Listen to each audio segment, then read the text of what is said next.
Pozdravljene, cenjene gledalke in spoštovani gledalci.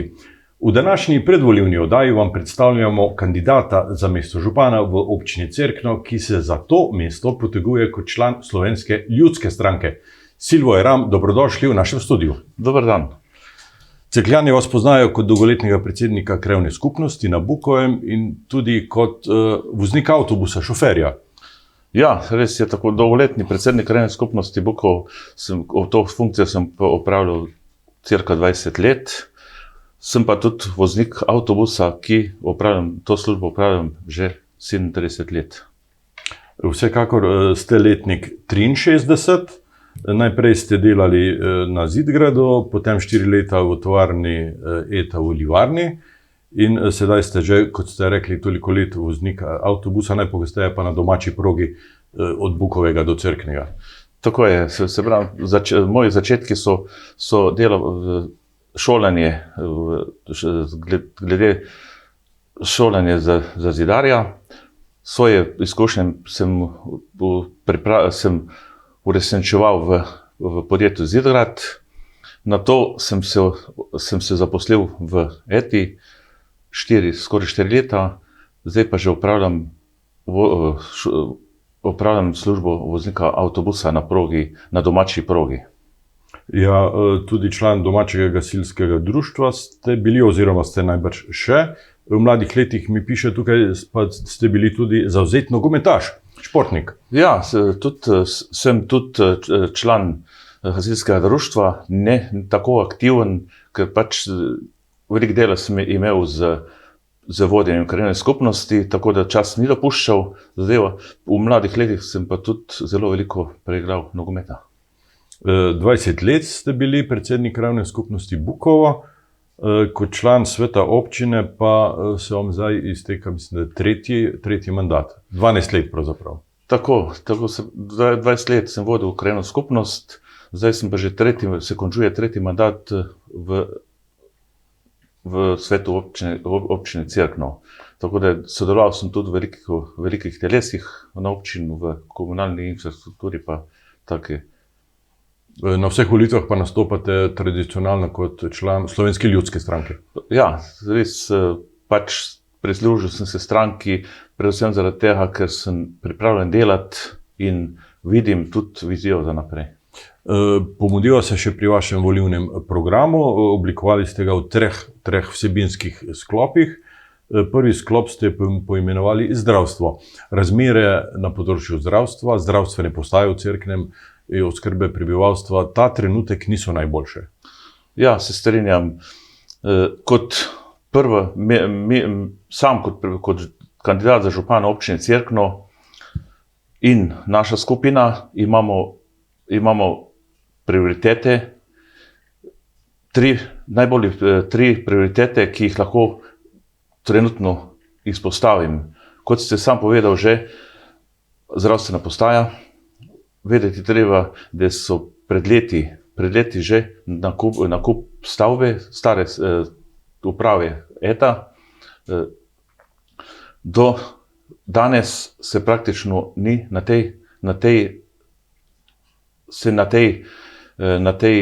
temu projektu ni skoraj nič naredilo.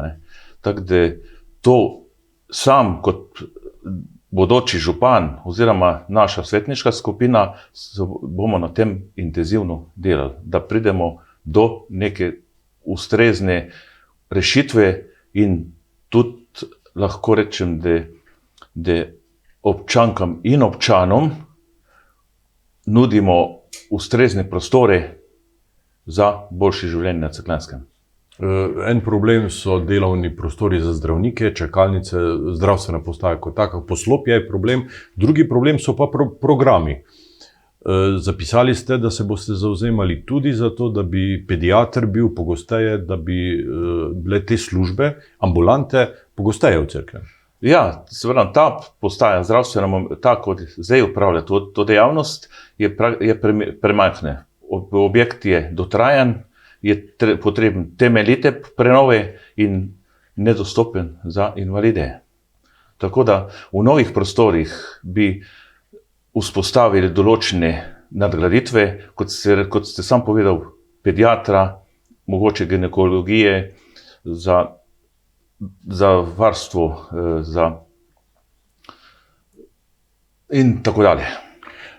Čeprav za poslopja so zadolžene občine, za same ambulante vsebino, pa pravzaprav zdravstveni dom Idrija. Se bo treba torej pogajati z vodstvom zdravstvenega doma, najbrž. Najbrž se verjetno prav imate, kot župan, kot občinski svetniki smo dolžni zagotoviti prostore.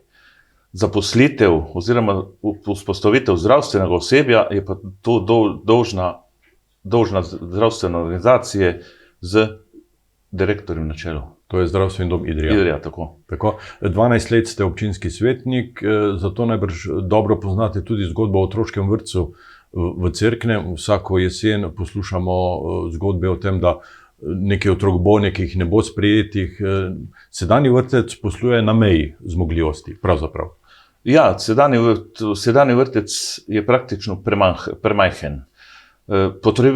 Trenutno potrebujemo vrtec z 11 oddelki. Že pred leti smo tudi na občinskem svetu tudi predlagali ustanovitev 10. oddelka. Ta oddelek je v osnovni šoli. Za 11. oddelek, ki je pač potreba, se pa nekako predlaga tudi v Šebeljah v osnovni šoli. To je samo predlog. Gradnja novega vrtca se je pripravljala že, mislim, pred 10 leti, v času, ko je bil župan Jurij Kavčič. Celo gradbeno dovoljenje je bilo. Kako je ta projekt potem kar poniknil? Ja, zanimivo je, da ta projekt je bil že praktično projektiran že pred 12 leti. Pridobljeno je bilo tudi gradbeno dovoljenje v celoti. Takratna menjava vodstva, občinskega vodstva je pač zavrglo to idejo. S tem je zavrglo tudi, takrat je bilo tudi namenjenih že okrog 1 milijon evrov državnih sredstev za gradnjo vrtca. Tako da takrat je vrtec naj bi stal 1 milijon do 2 milijonov, danes pa tak vrtec stane 4 do 5 milijonov.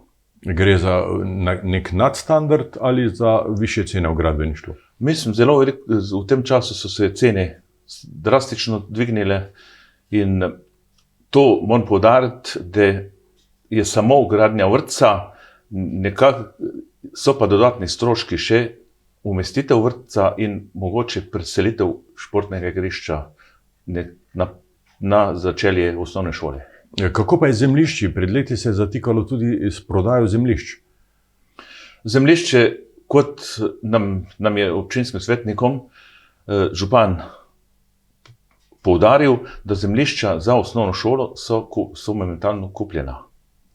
S tem namenom, da se preseli igrišče na tisti del travnika, tam se pa sprostijo določene parcele za gradnjo vrtca. Bo to vaša prioriteta, če boste izvoljeni za župana? Sam kot župan in naša svetniška skupina bo na tem zelo dobro delala, bo strmela za graditev vrtca v naslednjih, ne moramo reči v naslednjih 4 letih, vsaj do pridobitve gradbenega dovoljenja. Drugi sklop vašega programa se navezuje na področje komunale. Velik del Cerkljanske nima urejene kanalizacije, vodovodi so ponekod puščajo, ponekod se uporablja klor za dezinfekcijo vode. Kakšni so vaši načrti na tem področju? Tudi tukaj, če govorimo o cestah, vsi poznamo, kakšne ceste so na naši občini. Je zelo plazovito območje, potrebno je stalno vlaganje v ceste, še veliko sredstev gre za te zadeve, to bo treba početi tudi naprej. Nekako nemamo komunalne urejenosti vasi, praktično že sami občini je problem komunalne urejenosti in potrebne bodo določene aglomeracije, ki jih država pač predpisuje. Že pred leti bi bilo potrebno to zgraditi. Tako da, in glede vodovodov, so dokaj stari vodovodi, na vodovode se stalno nekaj uklada, treba bo še napraviti še kakšno. Kakšno pa je vaše stališče do uporabe UV žarnic, svetilk za dezinfekcijo vode? To sem hotel poudariti, da v 2 primerih v občini Cerkno so tudi nameščene UV žarnice, da ni prioriteta hipoklorit oziroma klorinator. Na teh vodovodih, mislim, kot sem seznanjen, so dokaj dobri rezultati. In mogoče v prihodnje bo treba stremeti tudi v to, da ne namestimo samo hipoklorit, oziroma da gremo v drugo varianto, tudi nekoliko dražjo, da nekoliko pač približamo tudi ljudem to dejavnost. Čim manjša uporaba tega hipoklorida, ki je pravzaprav v strupu v majhnih količinah. Ja, se pravim, zdaj to so zdravstvene zadeve, to zdravstvo ve zadevo, tudi sami vemo, da verjetno ta zadeva ni, nekako rekel, zelo zdrava, zato je treba stremeti tudi v drugo smer. Sedaj občani po večini plačujejo vodarino, kar je bil kar dosežek. Pred desetletjem je malo kdo plačeval, sedaj malo kdo ne plačuje vodarine. Iz teh sredstev se kar nekaj nabere vsako leto, ne? Ja, se pravim, če prav ste ugotovili, sredstva se nabirajo, vsekakor premalo sredstev, sredstva je treba tudi iz proračuna dajati za določene projekte. Občani in občanke, lahko rečem, pridno plačujejo vodarino. Zdaj na nekaterih vodovodih so še določeni problemi, ker verjetno je to preslaba predstavitev. To je krajanom, občankom je treba poudariti, predstaviti, kaj država hoče, kaj država potrebuje, in tudi za omrežje je treba nekaj prispevati. Vsekakor v volilnem programu ste zapisali tudi načelo delovanja, in sicer prva naloga župana bo komuniciranje z občani. Kaj ste mislili s tem? Ja, jaz v prihodnosti moram reči, da sem zelo dobro komuniciral z županom, prvo z županom, z občinsko upravo, z krajani, z občankami, občani.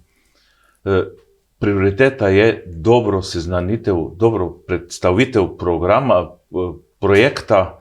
Na projekt se mora kot župan dokaj dobro spoznati in poskušati tudi občankam in občanom stvar resnično predstaviti. Prihodnost in razvoj občine pa so najbrž mlade družine. Tukaj se najbrž potem pogovarjamo o otroškem varstvu, o stanovanjih, o primernem okolju, o prijazni Cerkljanski. Ja, prav ste ugotovili.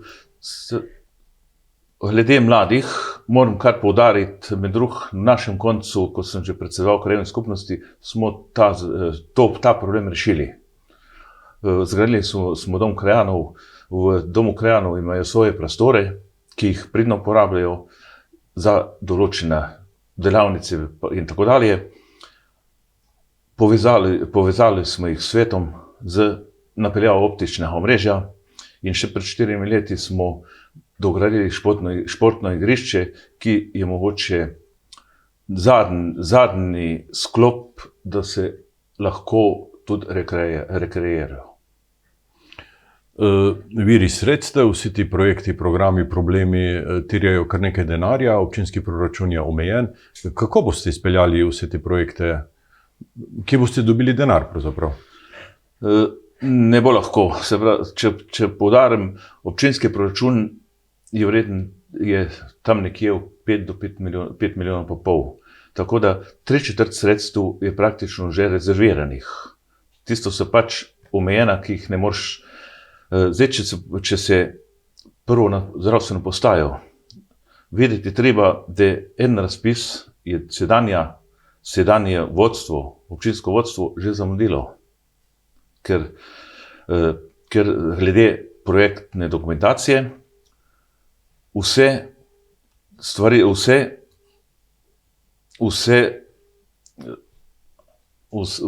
vse energijo bo treba vložiti za prireditev dokumentacije, ker po vseh mojih informacijah čez dobre 2 leti mislim, da bo nov razpis. Tam bo treba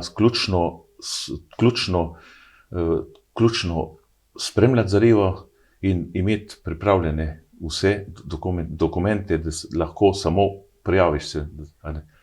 In ne zamuditi roka. Ne, to so roki so to zelo strogo postavljeni in teh se jih treba tudi držati. Silvo Ram, hvala za obisk v našem studiu, hvala za ta pogovor in na volilno nedeljo vam želim dober rezultat. Hvala tudi vam za povabilo. Vam, spoštovane gledalke in cenjeni gledalci, pa hvala za pozornost in seveda srečno.